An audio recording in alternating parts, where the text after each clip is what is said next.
other because we discovered that we're both going up to Edinburgh to run the half marathon. But even more, we have discovered that 40 years ago probably, around, we were running around on the same track, the same lakes, the same place at Windsor, Slough and Eton, because I had a brief journey into Windsor, Slough and Eton due to a boyfriend. And Paul, tell us about your Windsor, Slough and Eton, because you said you started running at 10. I joined Windsor, Slough and Eton when I was 10, 1975. My father was a runner before. He used to belong to Thames Valley Harriers, and he joined Slough AC in the 60s and then stopped running for a bit and then started again, and I joined him.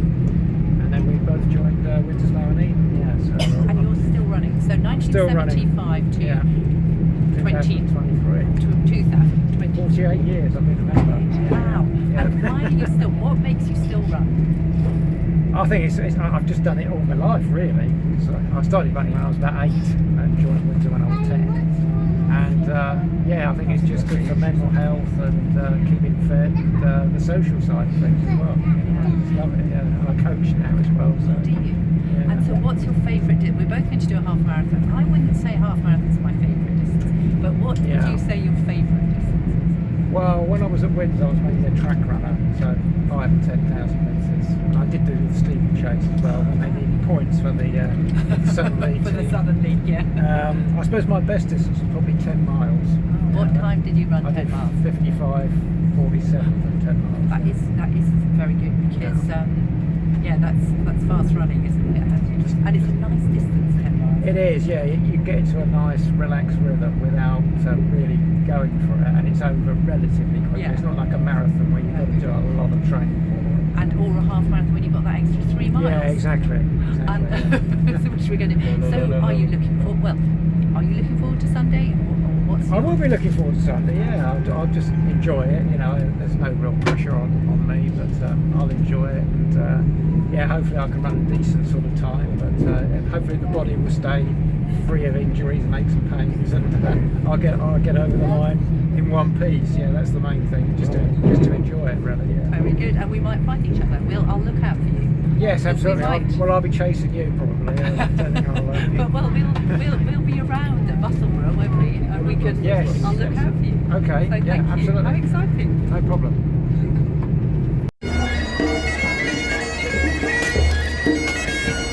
So here we are in Edinburgh, and I met my brother and sister at the station, and we've been having cake and tea and coffee, and now we're going to go and find where we're staying, which is somewhere around here.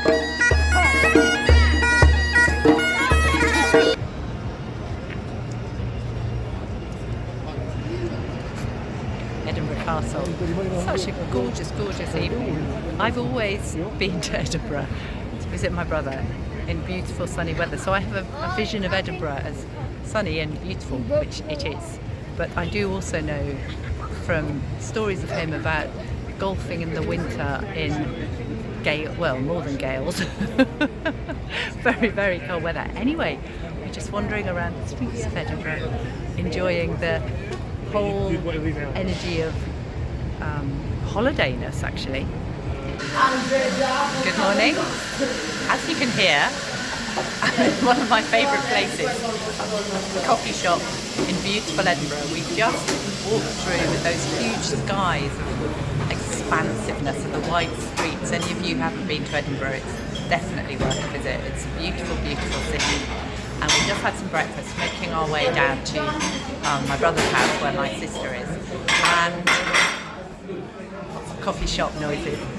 And just a little update on potential half marathon is so the last race was a wrist injury. The race before that I didn't do at all because of a cold.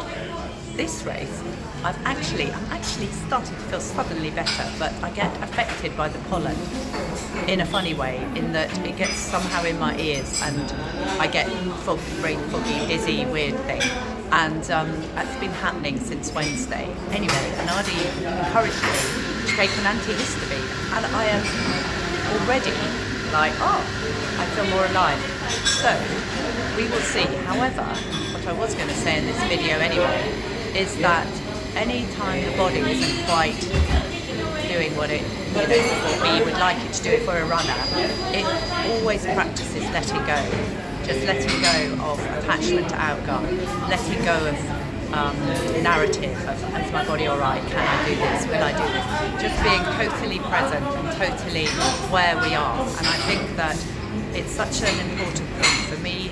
Running as a meditation on the move has been a practice all my life, and something I went round in circles with, particularly when I did get very attached to an outcome. I've learned over the years to just let go and let go and let go. And last night I just was reflecting that this is just another process, a total let go of identification with being a runner or a result or an outcome. Having said that, having let it all go, I've taken an antihistamine and feel better. So we will see as the weekend unfolds what my body wishes to do. This is take 2, and normally my videos are take 1 and that's it. My brother says he's prefer not to be in the video, and then he appeared. So we're having to do take 2, but you know Rosy. Hello. Rosy, yes, Rosy is a regular in running. How are you? I'm very well. I've got an aching face from laughing too much. That's good. An aching face before a half marathon is probably a good thing. Yes, nothing else is aching. And how are you feeling? I'm fine. No, I feel good. As far as I know, I feel good and ready to do my thing tomorrow. Yes. It's fun. We're going to run around the city a bit, I think, aren't we? Yes, I think it takes us, from looking at it on the map, mile 5 is when we actually get to the sea. Or the, yeah. Then we run. So we run, and then we run all along the coast. It's fun. Yeah. And here we are. Yeah. The brother and sisters are together. We haven't been together as a 3 since I ran across Spain. No. In 2019. Yeah. And in 1999, why I'm wearing a medal is because even though Stuart doesn't want to be actually, he actually did run a marathon in 1999, which I coached him to, and he did 8 weeks training.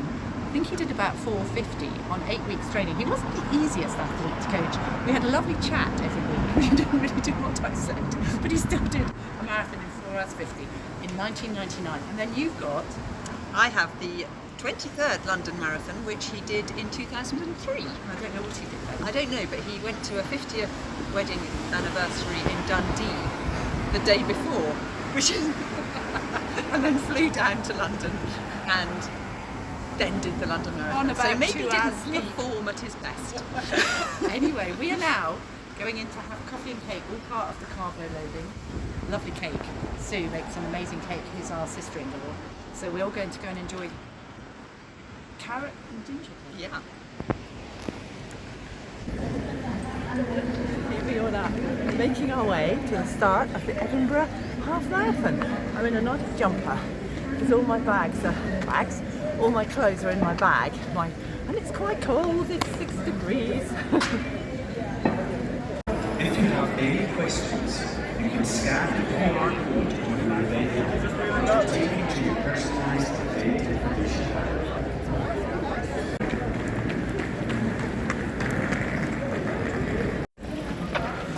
Warming up in a jumper. I'm in Edinburgh. Getting warmer, revealing the racing strip. And there's a lot of people here. We can't find Rosy, so normally we do a pre-race with Rosy, but she's over at the Pink Start, and she said she's over in some gardens, and we haven't been able to find her, so we'll find her at the finish. The sun's coming out and everybody's gathering. My race starts there and it looks like I better go. I was just saying to Anadi, not feeling a lot like this. But that's the whole thing, just see what happens, stay with it, stay in the step, just see what comes out. So that's what I'm going to do, see what comes out, and you'll see me at the end, because I don't think there's any chance mid-race, is there? So I think with running, there are times, you feel differently at different times, and the secret is to just stay very centred always, whether you're feeling really up for it or really not so like it, because ultimately both states can take you out of your centre. And I'm just going to go and stay in my step, and we will see what is to be.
Hello, we found each other. I've been sitting outside our rendezvous for 2 hours. But there was a problem that I know Edinburgh. My brother met me here 11 or 12 years ago because he went to school in Loretto, which is down the road, and Luca's ice cream is here, just past Loretto, so I knew where we were meeting. Unfortunately, there's a Luca's ice cream in the grounds, so Nadi spent a lot of time around St Luca's ice cream there. I've spent 2 hours here. I have no money, I have no phone, so there was no way. Couldn't remember his phone number. Lesson of the day: learn my husband's phone number off by heart in this day and age of being able to, just phone people because they're in our phone. But I've had a very, again, just being present. I was very cold at first, but luckily they had a t-shirt in the thing, and Artie's been tearing around. Rosy did 2 minutes quicker than she was anticipating. I don't know what time that is. I ran 1:45:23, which I'm very happy with because I said to Anadi when he asked me when I'd finish, I said, oh, probably at 10:45. No, not 10:45, 9:45, and I think I did because I didn't wear a watch. I wasn't, as you know, quite feeling it, and I really just went with the flow of my body, and I really found it quite comfortable the whole way. It's a bit post half marathon cough, but yeah, I find it quite comfortable if I'm honest. But actually, it was good for my body because it hasn't felt quite on it. And here we are. I've got a plan. I was going to wait till 12. It's now 11:48 or so. I was going to wait till 12. Then I was going to ask a nice person if I could have a lift back to Edinburgh because I have no money with me. I know nothing. But then I suddenly saw Nadi striding by on his way home, having abandoned. Anyway, we've all met up, and yeah, good experience. Beautiful route all along the coast. It was absolutely lovely. And yeah, I'd say that it was a very lovely run, and I met a lovely young woman called Joni. So Joni says she's going to subscribe. So Joni, it was brilliant to run with you at the end of the race. We ran together and it was really just a lovely experience, and thank you all for running with me. And we'll go and find what Rosy's experience of the race was back at my brother's. So we found each other. Which has been quite a mission. We had firstly quite a mission to get back. We did. It took, how long did it take? I mean, we got back here where we are now. I got back here at 2 o'clock, just before 2, I think, 1:45 or something, having, I don't know, finished. It was about 11, 11:45. Sorry, I'm looking around the. So we'll talk us through your race, because I have told everybody, because I had the report, even though we were all scattered, nobody was back. We didn't find each other at the start, we didn't find each other at the finish. However, I did know that you were hoping to run under 2 hours 30, and you ran 2 hours 28. 2 hours 28 and 45 seconds, but yes. Very good. So what was it like? Really nice. I just really enjoyed it. It was a lovely course. It was a lovely course because it was nice to be on, lots of people, really nice like that, but also nice because there were quite a lot of sections. So you spent the time getting down to the water's edge and then along the water's edge and then turned around and came back. And it seemed to be actually all over and done with before I knew it, really. I agree. I feel like it went in a flash because Yes. I didn't put myself through too much as well, which actually it felt much faster and was over and done with much quicker. Yes, and I think that bit somehow going. I don't normally like out and back, but because the out and back just was basically the last 3-ish miles, wasn't it? It was actually quite nice. And it was quite nice. We got to Yeah. 10 miles and then we went out and we were seeing all the people coming back. Yeah. And then we Yes, and that was fun. Yeah. And it was, an incredible course, incredible organisation. I mean, because the thing with it finishing in Musselburgh, trying to get everybody back, getting everybody's bags. I mean, and there were, in the whole event, was it 35,000? Well, I think 35,000 across the 2 days. So I think yesterday there was a 5K and a 10K, and today there were 30,000 in the event today. Oh, were there? Yeah, he's just looked up, and I was 2,000 and something out right. of 30,000 people. I Oh, was right. the third. Oh, my I was goodness. the third over 60. and then there was a marathon as well. Yes. So there's an awful lot of people. Yes. There were also an awful lot of people just going about their normal trying to drive somewhere on a Sunday, which is why getting back to Edinburgh on a bus. We tried to get in a taxi and he wasn't going to let us in. No. So that was fun and games. More of a challenge than the half marathon itself. But no, lovely. Really, really good. And we're all back and all is well.